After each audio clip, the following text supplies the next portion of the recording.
All right, everybody. I think we are ready. I think everything is properly assigned here. Okay. It might be working this time.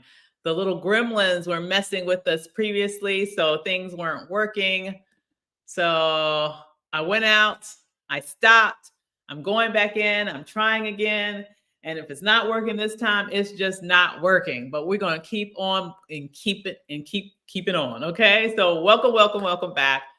I am excited to be able to talk with you all in all seriousness about some of the things that are happening right now, specifically targeting, and I believe unfairly targeting businesses and particularly Black women owned businesses and what we need to do about it. Okay. And I say that because last week, um, as many of you might know by now, there was a ruling that specifically was targeting an organization called the Fearless Fund. And what the Fearless Fund did was to provide funding for Black women owned businesses who receive about only 1% of venture capital. For certain interests in this country, apparently that's too much. Okay. And so they went after Fearless Fund, and so far they've gotten a ruling in their favor. To put my reaction to that very bluntly, obviously it was very infuriating, right?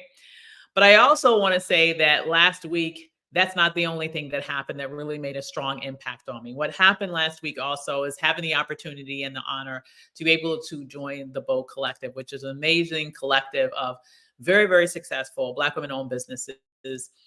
We represent the top 1% of women owned businesses in the nation. In the room of that conference was a combined total of over $1.4 billion in revenue. And so I have to say that I want to juxtaposition those two experiences that I had last week.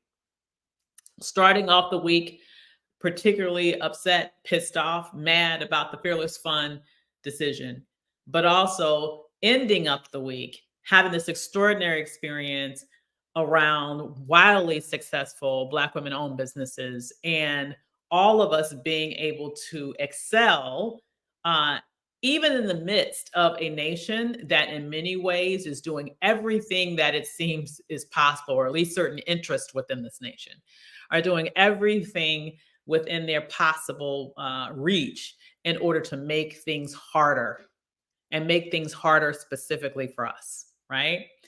And so, as I really thought about that experience of seeing all that's happened, and let's just be frank, not just with the Fearless Fund. Thank you. I appreciate the congrats, Dr. Judy. Thank you.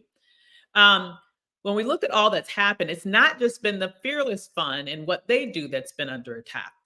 Think about all the attacks that we've seen now, literally for years, targeting companies that focused on diversity, equity, inclusion, and how many of those companies, or the fact that those companies are disproportionately led by Black women entrepreneurs. In many ways, I believe the targeting of DE&I is tantamount to the targeting of Black women-owned businesses. So I say all that to say that while the Fearless Fund ruling is an unfortunate event that happened recently, it's nowhere near the only event that has happened in recent years to make things harder for Black women-owned businesses. I think about this also in the context of what we've experienced in this economy over the past couple of years. Okay. Absolutely. You're exactly right, Tanya. You're exactly right. We're on to something, and that's why. Absolutely. I also think about this reality in the context of the broader economy. And I think about it from the perspective of, you know, the economy has shifted, buying habits have shifted, things have been harder for many businesses. And unfortunately, many businesses have not survived the shift. There are lots of people that had businesses a couple of years ago that were riding a high horse, and now those businesses have completely disappeared. Things have gotten harder. But here's what I want you to understand. Even in the midst of the economy shifting, even in the midst of buying decisions being more elongated or different, Even in the midst of literally being under attack by certain political interests in this country that seem hell bent on making your business extinct, the reality is that it's time to fight back.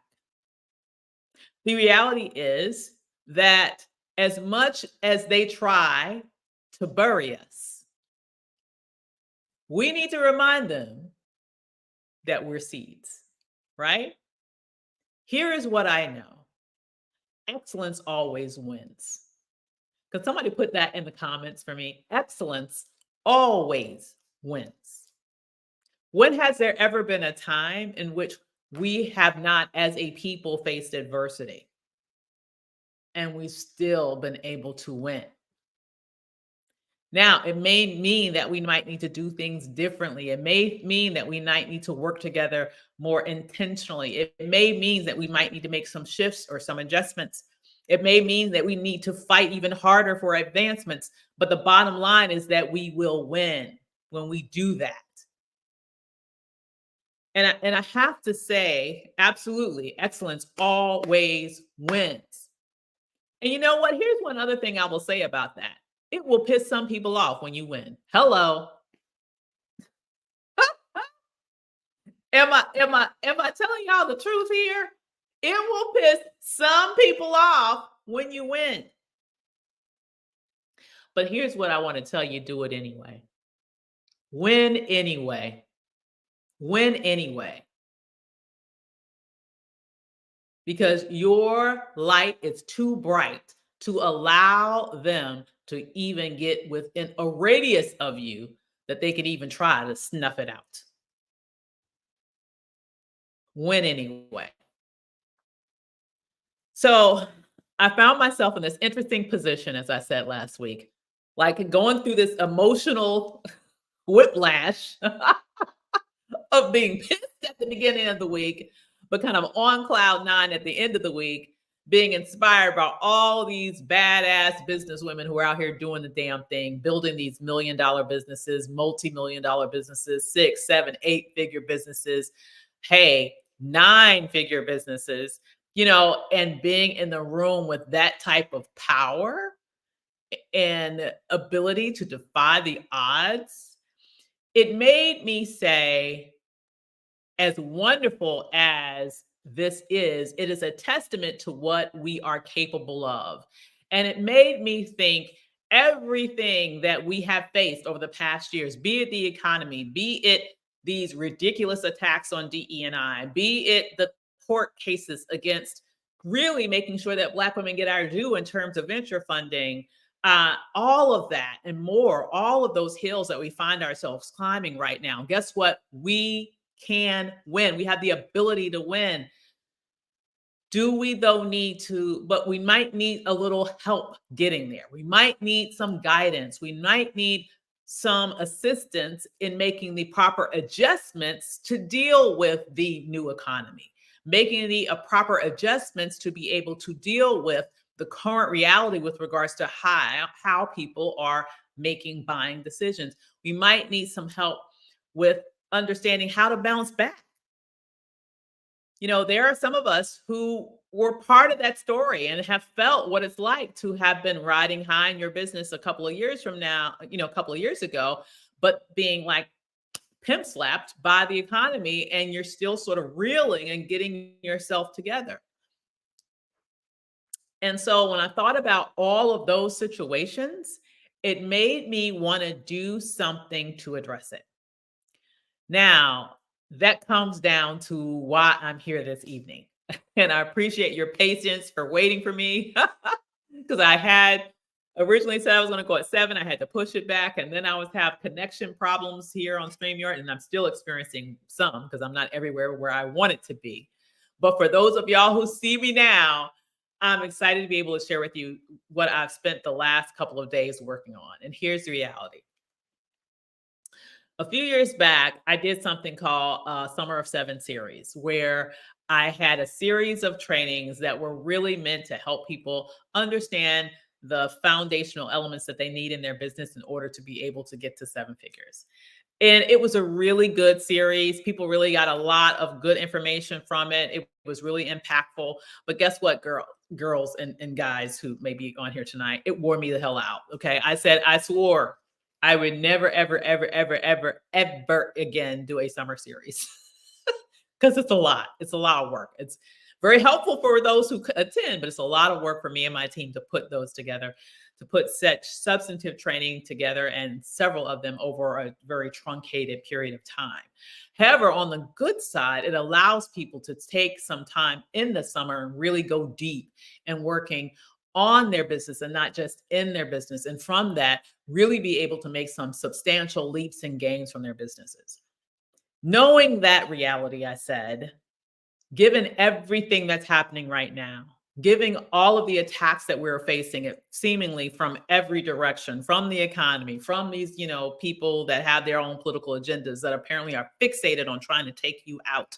From all of that, if ever there was a time to have some serious, intensive focus on what we need to do now, on what calibrations that you need to make now in order to make millions now, because I know it to be true. I know it to be possible. I just spent several days in a room that was a $1.4 billion room. So you can't tell me people aren't out there spending money and spending a whole hell of a lot of it when I just left a room filled with 1.4 billion in cumulative sales.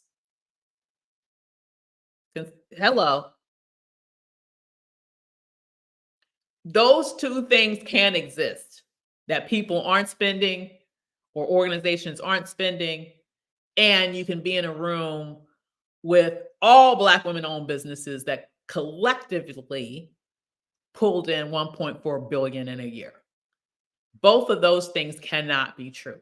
And because I understand that the 1.4 billion is true, that must mean that there are people out there buying and buying at very high levels. And some of us know how to get it and some of us don't. That's just it. That's the bottom line. And because of that, I want you to be among those who know how to get it. The bottom line is, I believe that in moments like this, when you are facing challenges on every corner, like around you, this is the moment in which you get to see what you're really made of. This is the moment in which you are really able to get out of that situation by not just trying to be timid and maybe and polite and all these nice things. When you're under attack like this is a moment in which you fight back. This is a moment in which you fight for your business. You fight for your business, your future. You fight for your posterity. You fight for your legacy. You fight for all the dreams that you had when you first started down this road. And if you take on that attitude that you are going to fight for this and you know what to do in the fight, then I can tell you with certainty that you will win. That said, the big announcement tonight is that I have decided to put on a summer series specifically focused on you. And the name of it is The Seven Figure Comeback. Okay. And this is going to be a series of not one, not two, not three, not four, but six trainings that are meant to help you get what you need to right now in order to recalibrate to a level that you can ride all the way to your seven figures. Is there any, thank you, Dr. Judy, to put the boxing glove in the chat. I love that. Okay. Absolutely. I'm the type of person where I don't get mad, I get even. I don't know if there's anybody else I don't know if there's anybody else here that is as petty as me. Okay. I don't get mad, I get even. And when I see all the attacks that we're taking, I don't just want to sit here and absorb it. I want to fight back. And the way that we fight back is when we all win. That's how you fight back. In the immortal words of Beyonce, hello, In the immortal words of Beyonce, the best revenge is your paper. Hello. So let's get that paper up. Is there anybody here that wants to spend some time this summer devoted to learning how to get your paper up? And get it up, not just a little bit, get it up all the way to seven figures. That's right. Marissa's like, yes, let's fight. Let's prove them wrong. Absolutely. So let me tell you all about the seven-figure comeback. I'm so super excited about this, you guys. So the seven-figure comeback, as I said, I spent the weekend really thinking about what do you need to know right now in order to experience this seven-figure comeback.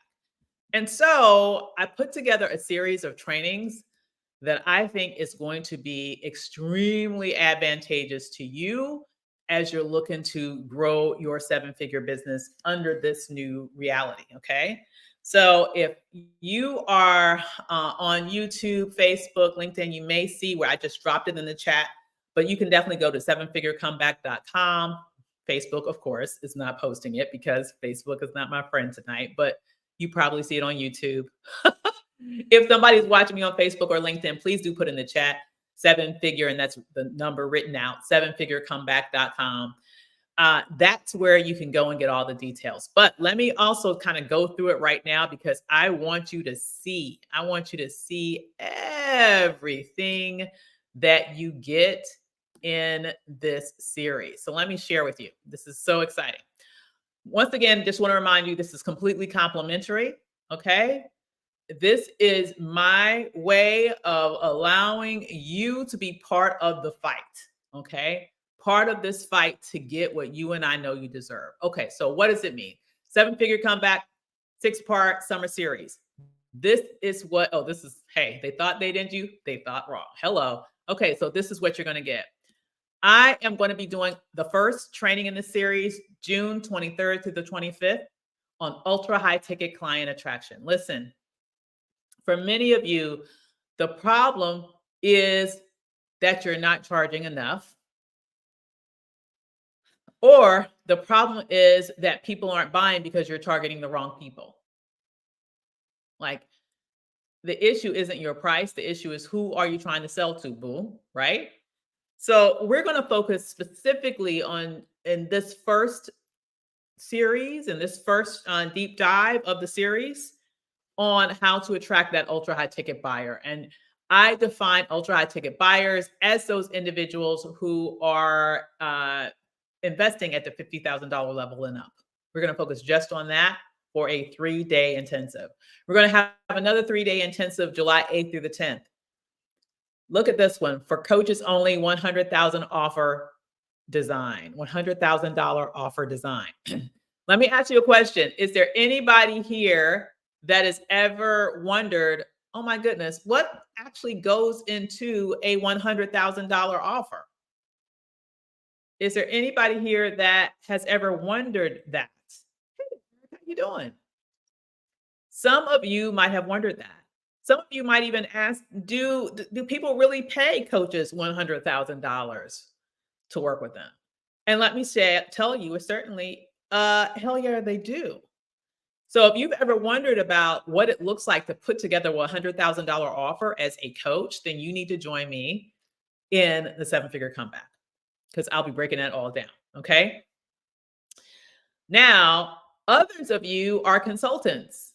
And here's my thought about consultants, you guys. If you are a consultant, you need to live in the $100,000 and up world, okay? If you are not out there consistently selling $100,000 offers as part of what you are doing in your consulting practice, you really need to think, okay, how do I get in that space? Because that needs to be where you live and play, okay? We're going to be focusing on that in a 3-day intensive starting July 22nd on how to design your $100,000 plus offer. And when I say plus, I mean plus, like plus.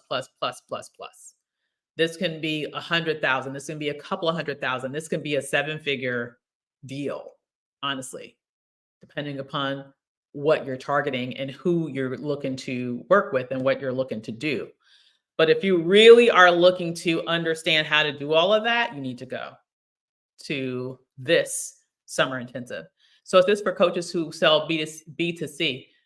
No, yes, the $100,000 offer is for coaches who sell B2C, Amanda.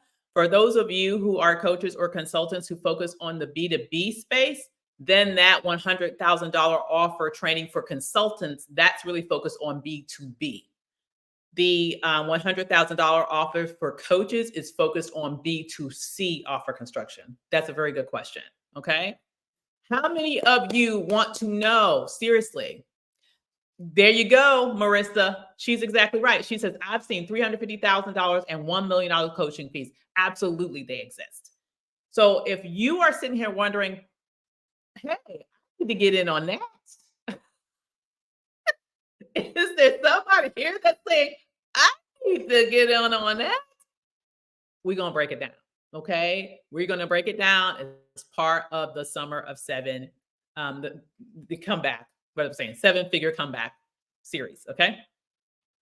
Now, in addition to helping you design your $100,000 offer as a coach, your $100,000 offer as a consultant, we are also from there going to start breaking some other things down for you this summer. Okay. The next focus of the series is going to be the Design Your 7-Figure Bounce Back Blueprint. That's how we're going to start off August. Is there anyone here who has seen that their business took a hit maybe over the past couple of years? I mean, you don't have to put it in the chat, but okay, you don't have to show anybody your P&Ls, but just know this has been a challenging moment. This has been a recalibration moment for many businesses. Some businesses, and unfortunately many businesses, have not survived this recalibration moment. But what I want to tell you is that you not only can survive this recalibration moment, you can come back stronger, better, just a completely new rebirth into your first or next 7 figures. If you are ready to bounce back, not just to where you were before the economy did whatever the hell it did, okay? But you're ready to actually move forward in a powerful way and maybe do even better than you ever had before, then you need to join me in this series, because we're going to have a specific focus then on how to design your 7-figure bounce back blueprint. So we're going to really talk about what you need to recalibrate in your business right now to grow, to build your business better and stronger and more profitable even than it was before market downturn. Okay. And then the last 2 trainings in this series, we're going to end up the series with like a back-to-back double header, basically. Okay. We're going to have a double header. We're going to have a focus on building your $1 million brand, because brand is still very important. Brand is very important, especially when we're talking about selling at ultra high ticket levels, $100,000 offer levels, all of those things. I want you to understand branding takes on a whole new level of urgency if we're looking to sell to the big boys and girls. Okay. So we're going to talk about building a $1 million brand as part of the series. And we're going to conclude the series with a focus on building your $1 million sales team. Your $1 million sales team. Okay, why am I focusing on a $1 million sales team? It's because you don't want to just be the only person in your business selling, because guess what? That means the entire business is dependent on you. And though you may be great at sales, though you may love sales, the bottom line is you have, congratulations, created for yourself these golden handcuffs where if you aren't selling, ain't no new money coming in.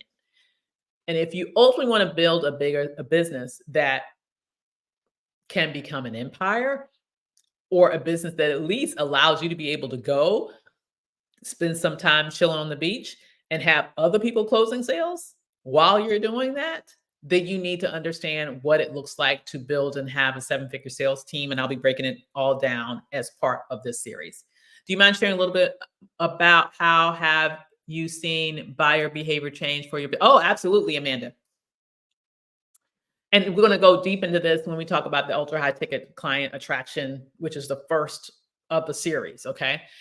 But here's how buying behavior in my experience has changed in recent months, year or so. Okay. Buyers are making much more deliberate buying decisions, meaning that it's taking a little bit longer for people to pull the trigger, and or they just need to have more exposure to you, your brand, your expertise before they feel comfortable pulling the trigger. So buying behavior is not quite as instantaneous as it may have been during the pandemic. Okay, that's not one thing. Another thing is buyers are more likely to shop around before making that final decision, right? So they are a much more educated buyer. Okay. Especially when I feel like there was a lot of like COVID money in the economy where people were getting checks out of everywhere and they weren't spending as much money because they were at home all the time and they weren't having to spend money on commuting and all those other expenses that has to do with going to work. People were a lot more loose with their money. Okay. So because of that, because we're no longer in that space, people are thinking a little bit more about who they're going to spend their money with. And so they are not only taking a longer time to make a decision, they are doing some more comparison shopping. Okay. I will also say, specifically as it relates to B2B spaces, um, companies are, first of all, their priorities have shifted a bit, particularly as it relates to DE&I budgets.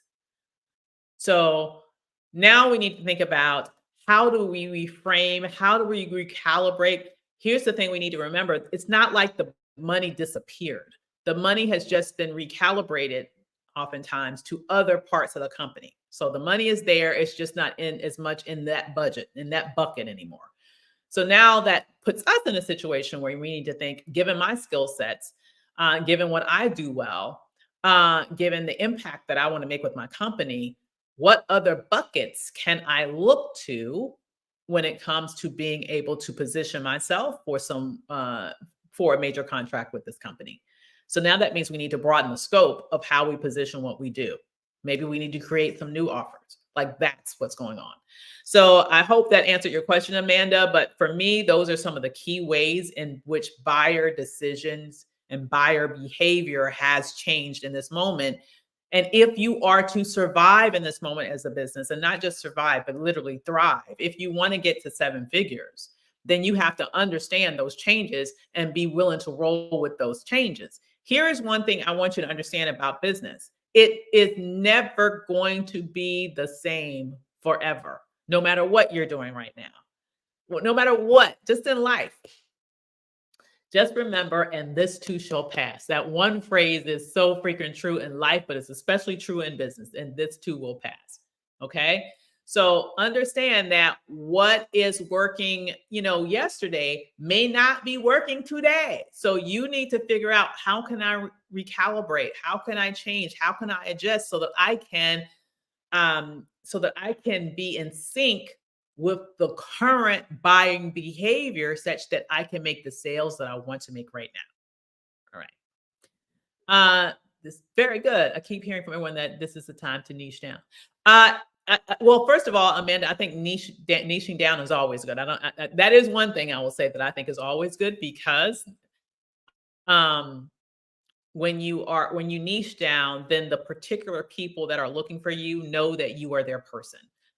Especially, and I would say especially when you're looking to work with people at the level that I teach. I focus on helping people get those ultra high ticket contracts and clients. They don't want to work with a generalist. Like, if I'm going to plop $100,000 your way, you better be an expert in what I'm paying you for. I don't want you to tell me that I can do all the things as if that's a selling point. Your selling point to me is that I am an expert in your thing that you are willing to pay me $100,000 to do. Do you understand? And it's refreshing to hear it for you say high ticket, where everyone is saying low prices to keep it. But I think Amanda, I feel very strongly about this. I'm so glad you brought that up. My challenge with focusing on low ticket exclusively is that that is the bloodiest of bloody oceans. And when I say it's the bloodiest of bloody oceans, I'm kind of referring to the blue ocean theory, in case you guys know about that. But the bottom line is this: that's where you're going to find the most competition. Everybody and their mama is trying to come up with some minimal membership program or something that's a very, very low price, low ticket offer. And now you are competing against somebody who just decided yesterday that they wanted to be an entrepreneur and they're doing theirs. And you're competing against people who've been in the game for 50 years and they're doing theirs. And like it's the bloodiest of bloody oceans in my mind. Guess who's not getting serviced adequately in this moment? The people at the freaking top of the market. Like everybody is running for the bottom, and the people at the top of the market are like, what the hell about me? Am I chopped liver? I mean, I really want you to understand that there's money at the top. Not there's money at the top. And what's beautiful with servicing the money at the top is that you can have less of those and make more money, but to make significant amounts of money. Like we're talking about seven figures, okay? If we're going low ticket, do the math. I don't know what number you're talking about in terms of how low you want to go, but just do the math about how much it would take for you to make $1 million. We just talked about $100,000 offers. That's easy math. It only takes 10 sales to make $1 million at that level. 10. Like you can literally count them on your fingers. You do not need to even bring in toes, okay? This is how many you would need to sell to get to $1 million.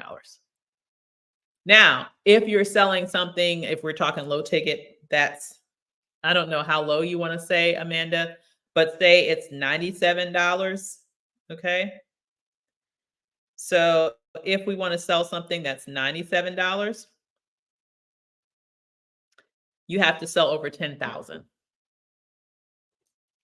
That is my main issue with low ticket. You need the volume to support it to get you to a level that it's worth your time and effort. And the challenge with low ticket is that another challenge is that that's where you find the oversaturation. The oversaturation is the land of low ticket sales. It is not at the top of the market.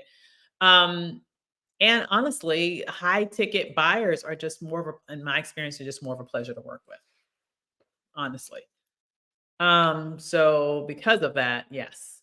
Yes, less is more when it comes to dealing with people with money at the top. Absolutely. Absolutely, Dr. Joanne. And so when you think about it, think how much free time you will have when you're dealing with less people instead of more people.